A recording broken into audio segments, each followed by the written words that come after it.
From the cheapest to the most expensive, today we're cooking every type of salmon. I'll be taking you with me on an exclusive look inside the world's most sophisticated salmon farm. We'll be heading all the way up to Alaska to experience harvesting wild-caught salmon directly from the source. Join me as we explore the world's most popular fish, and thanks to Rocket Money for sponsoring this video.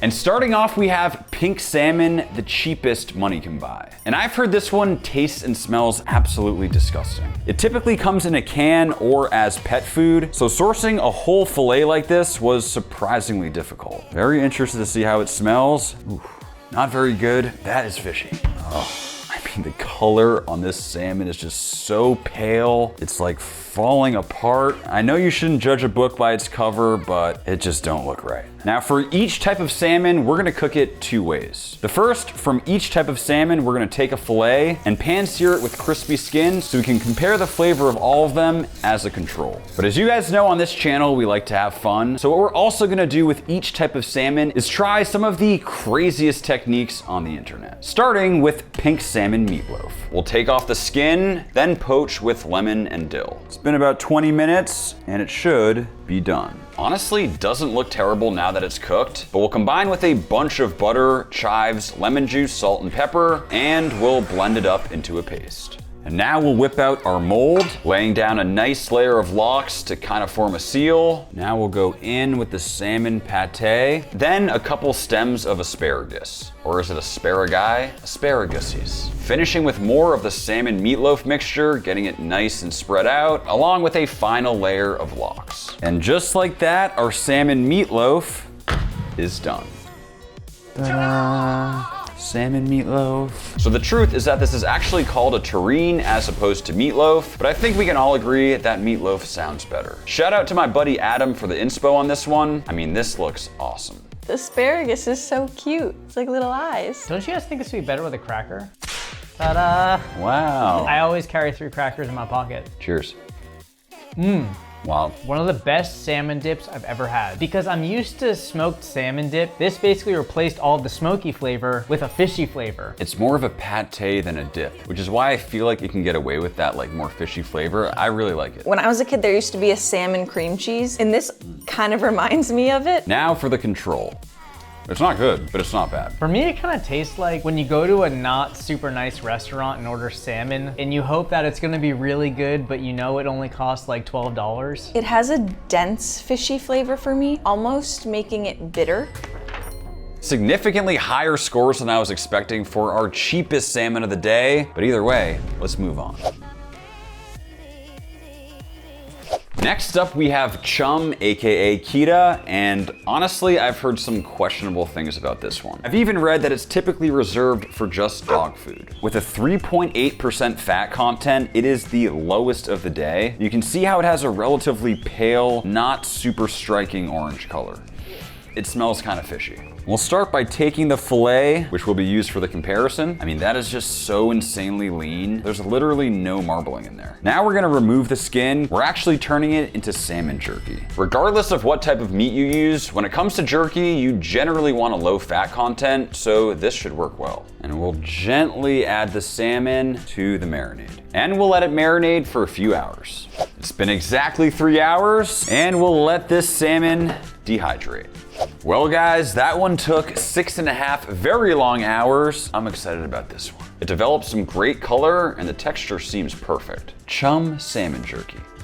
Oh. It starts off savory, sweet, and the more you chew, the worse it gets. That jerky tastes terrible after like 3 seconds. It is so disgustingly fishy. I want to go for water, but usually when you drink water, it gets worse. It's extremely dry, it's extremely fishy. I'm not looking forward to the control, but doesn't taste good, but it's cooked nicely. I do like the texture. It's weirdly not as bad as the jerky, but it is very fishy. There's not a high fat content, so you really do just get that dense fishy flavor and not that buttery texture that I love with salmon. That means we have a tie.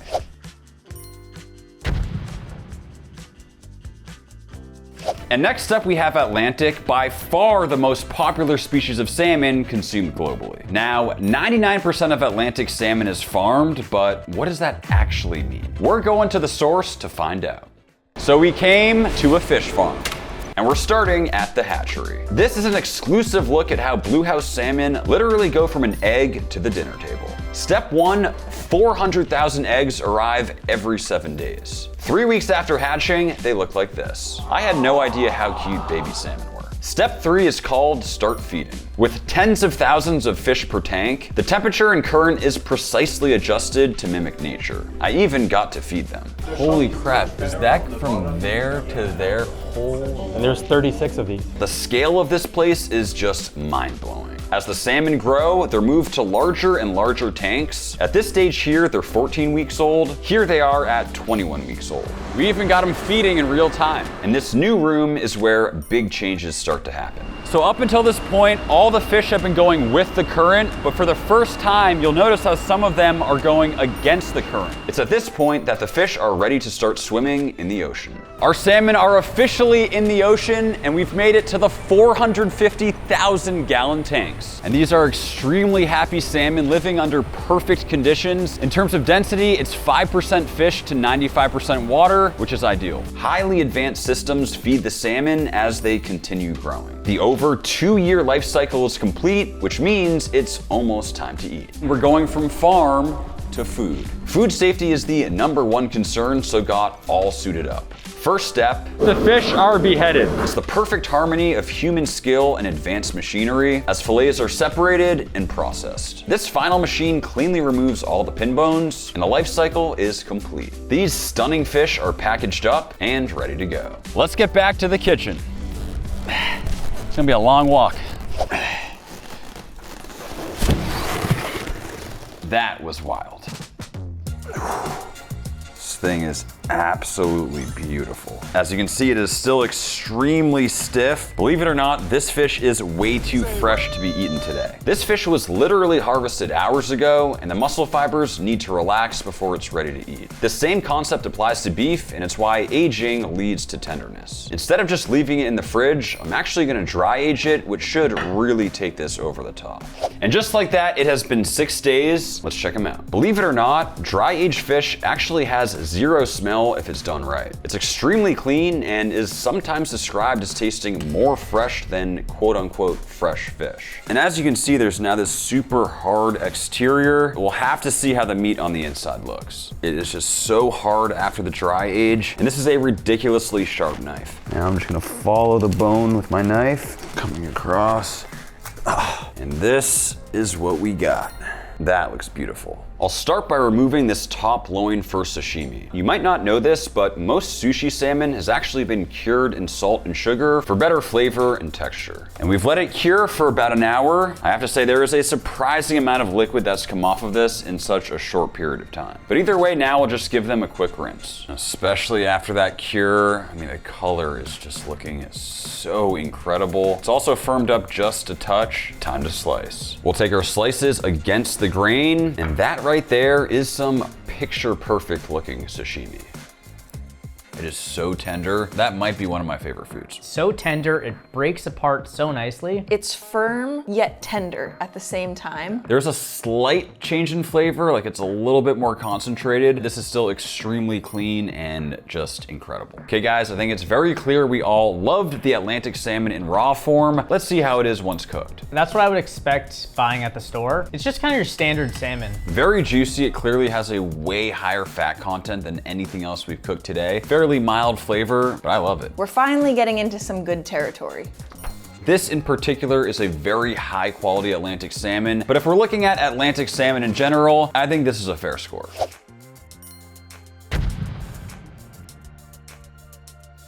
And we have reached easily the most beautiful of the day. This is Steelhead trout. Just check out these colors. It has this stunning, almost blood red line moving horizontally, a nice silvery belly, and then it has these really cool spots over the top. Especially on the head, you can see them. And this is just surface level, but looking on the inside, there's a really thick layer of fat over the rib cage. No, this is technically not a salmon, but it is extremely closely related, and it's just such a cool looking fish, I had to include it. It's one of 2 trout that we'll end up cooking today. And as you can see, the fat content on this fish is just out of control. I wish I could turn this skin into like leather or something. It's just so cool looking. But fortunately, we do have something fun planned for it. The next step, we're gonna cure the salmon, and it starts with salt and brown sugar. So we're browning this to be hot smoked, one of my all-time favorite preparations for salmon, and this is my rule of thumb. Start by seasoning the salmon with kosher salt, the amount you normally would do if you're just cooking salmon. Then you're gonna add roughly 50% more salt. Cured salmon has a bunch of sugar in it, so it can take a bit more salt, and I find that this proportion works great. Now it's time for the brown sugar. And again, we're just gonna eyeball it. What we're shooting for is twice the salt amount of brown sugar.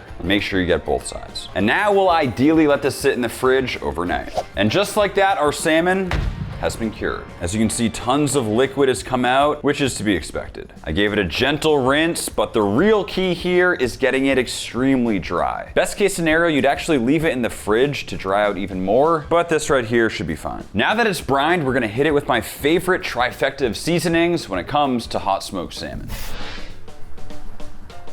We got our black pepper, a nice layer of garlic powder, followed by some chili flakes. And now we'll just take some slices starting on the thick side, but making sure not to slice them completely off at the top. Now I'll load it up with a jalapeno cream cheese between the slices. It's got herbs, capers, lemon, and barbecue rub. Combined with a kick from the jalapeno, it is the best combination. And we'll get it on the smoker. After 2 hours, low and slow, just glazing it with some maple syrup and orange juice to tack up, and you're left with the ultimate smoked salmon board, or I guess in this case, smoked trout board. But don't think we forgot about that skin. No need for crackers when you have crispy skin. I'm telling you, this is the best thing to whip up if you're hosting a brunch. It's a great salmon board. Make that for brunch, you're gonna impress all of your guests. That right there is a banging recipe. It has everything you want in it. Creamy, salmony, dilly, herby. It's top notch. But I actually can't taste the fish too much. It just tastes like a nice fish dip. So I'm excited to try it on its own. Control.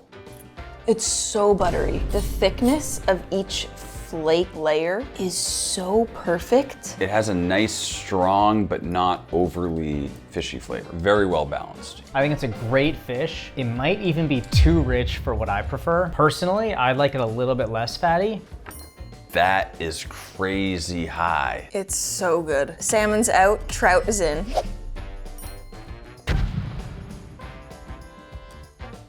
Okay guys, next up is Coho, and for this one, we are flying 4,000 miles up to Alaska, deep into bear country to catch our own. But before we go, I'm excited to announce the sponsor of today's video is Rocket Money. As you guys know, I buy a lot of meat on an annual basis, so staying on top of my finances is critical. Rocket Money is a personal finance app that allows you to manage subscriptions, lower bills, make a custom budget, and grow your savings all in one place. You know those subscriptions that you say you'll cancel, but then forget? Trust me, I've been there. Rocket Money automatically lists them out and helped me discover that I was paying for several old subscriptions and allowed me to easily cancel, saving me hundreds of dollars a year. They also allow you to create a customized budget in seconds. Honestly, I spend most of my money on grilling equipment and steaks, so having a structured budget gives me the peace of mind that I'm responsibly paying for only what I can afford. Rocket Money will even notify you about upcoming charges or when your balance is low to help you avoid overdraft and late fees. To try Rocket Money today and unlock more features with premium, head to rocketmoney.com/maxthemeatguy or click the link down below.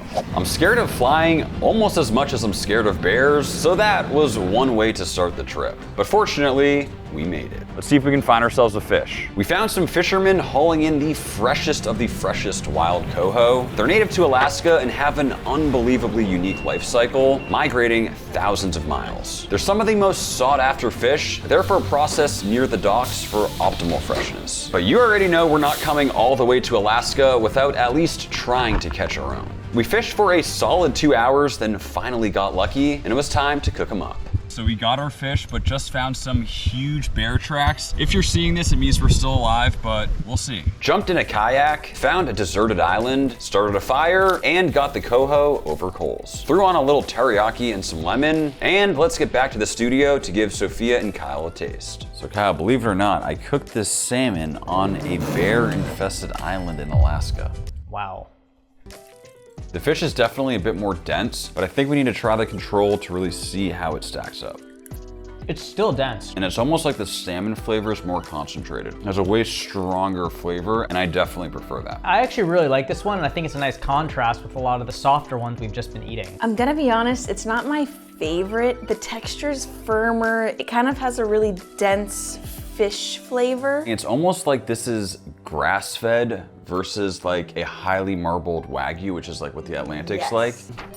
Extremely mixed reviews. Sophia, I appreciate the honesty.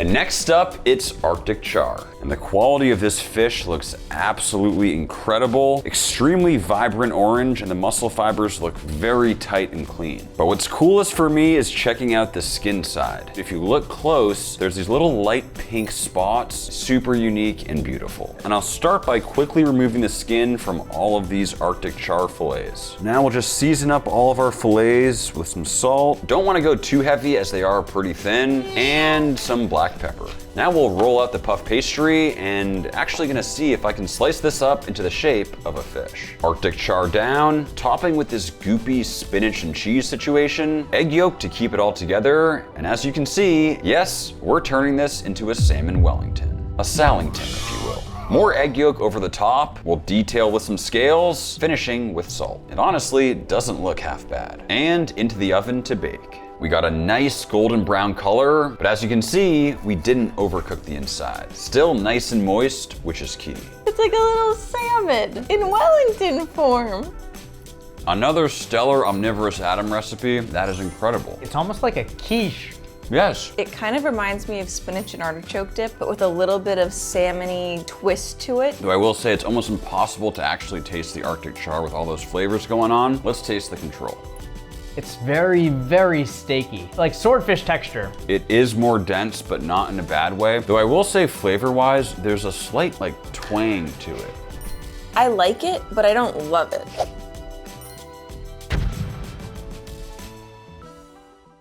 Next up, we have what is quite possibly the most flavorful salmon of all, sockeye. It's stunning. You got some serious problems. Yeah. All right, I'm gonna go get the fish. Yes, I thoroughly washed the cutting board. Don't worry, guys. Sockeye have that distinctive deep color. It's quite expensive and believed by many to have the best flavor, though in my opinion, it does usually appear to be lacking in fat. And we got a crazy recipe planned for this one. Starts with some beets, just check out that color. We'll throw in some salt, we'll throw in the sugar, some black peppercorns, coriander seeds, and a little bit of vodka. Throw down a little bed of dill on the sides. I'll throw down the brine and down with the salmon. Now we'll do our best to get this thing tightly wrapped up. And time for a super long 48-hour rest in the fridge.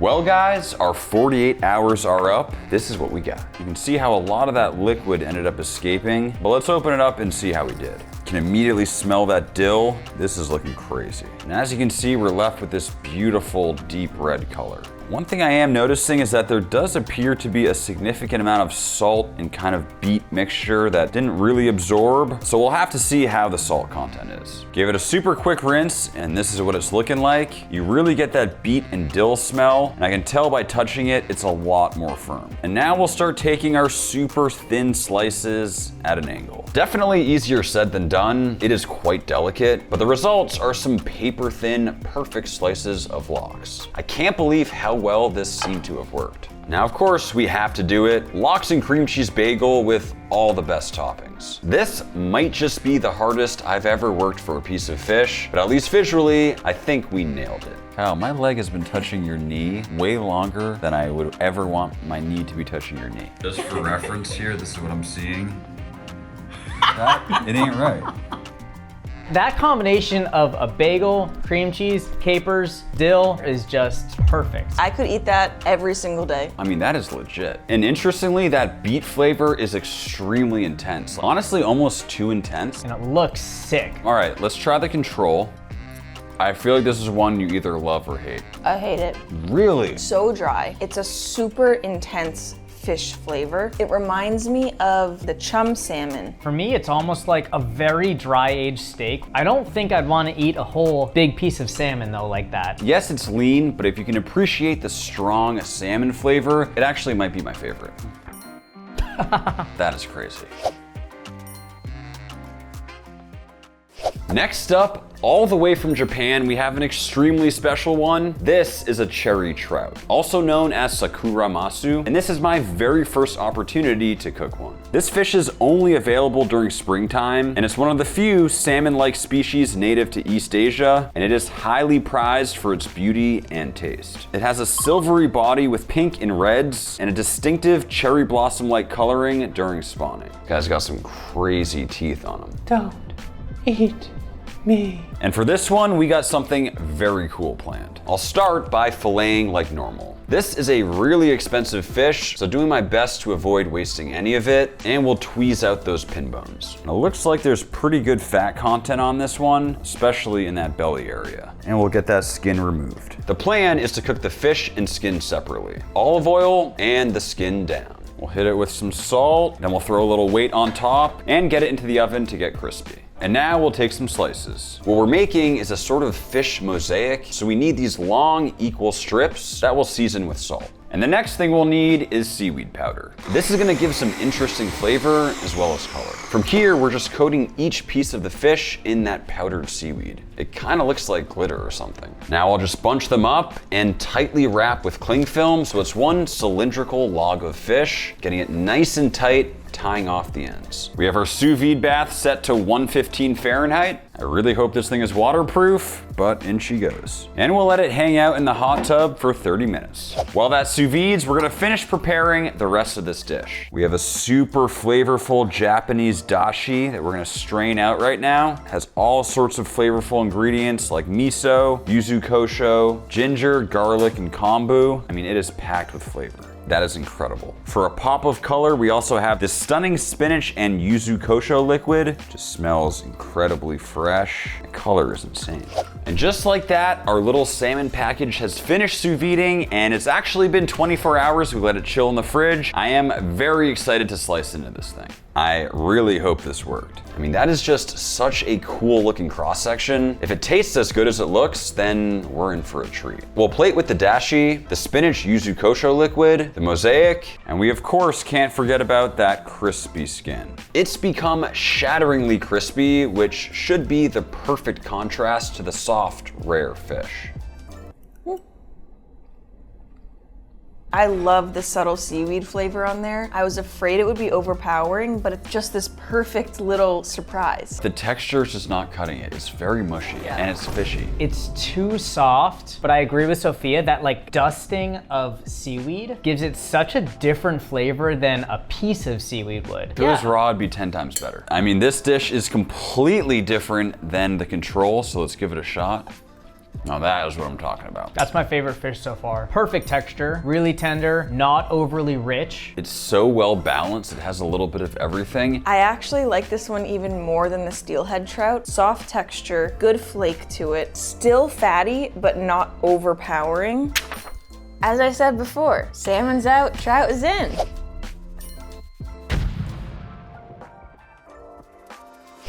We've made, oh Jesus Christ, why does that salmon keep coming out of the damn sky? And we have made it to salmon royalty. This is king salmon, AKA Chinook. And this is a very special day because we actually have two types. We have regular wild caught king salmon, and this guy here, which is often considered the pinnacle of all salmon, Ora King.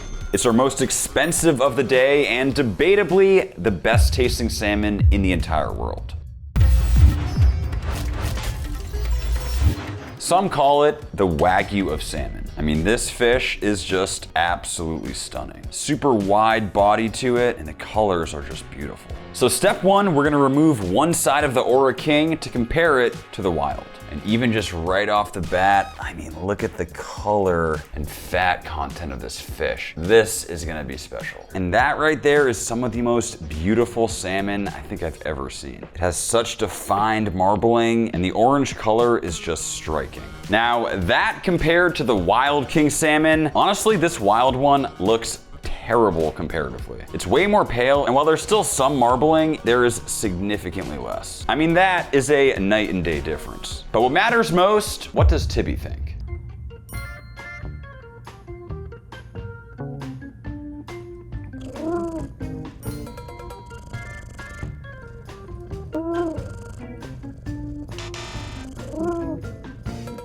Well, talk about conclusive results. Tibby is a wild guy. Whoa, what did I get that? Oh, ow. And believe it or not, with the rest of this fish, we're cooking it completely covered in salt. Salt-baked fish is pretty popular, but I don't know if it's ever been done with a salmon of this quality. We'll mix that salt and water combination, then add a layer. Throw down a nice bed of dill, some slices of lemon, then on with that beautiful salmon that is not going to quite fit. A bit more dill over the top, and then we'll completely cover in salt. Patting it in so it's nice and sealed. We want to trap in that steam so it stays juicy. And we'll get it in the oven.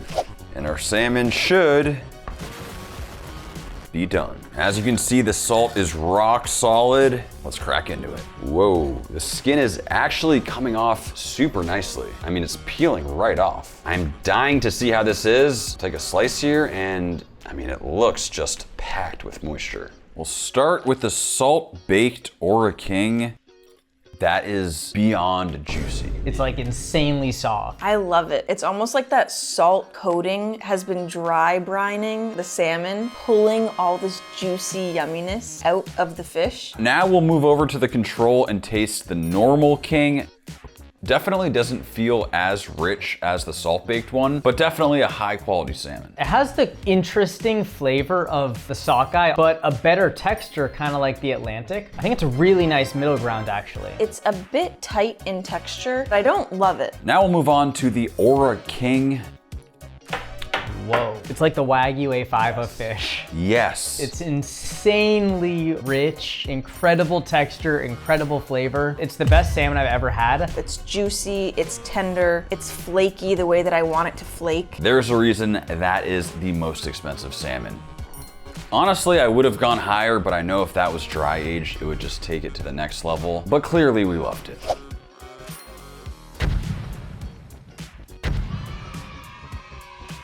Now that our collective omega-3 levels are through the roof, it is time we sign off. Thank you so much for watching, and we'll see you next time.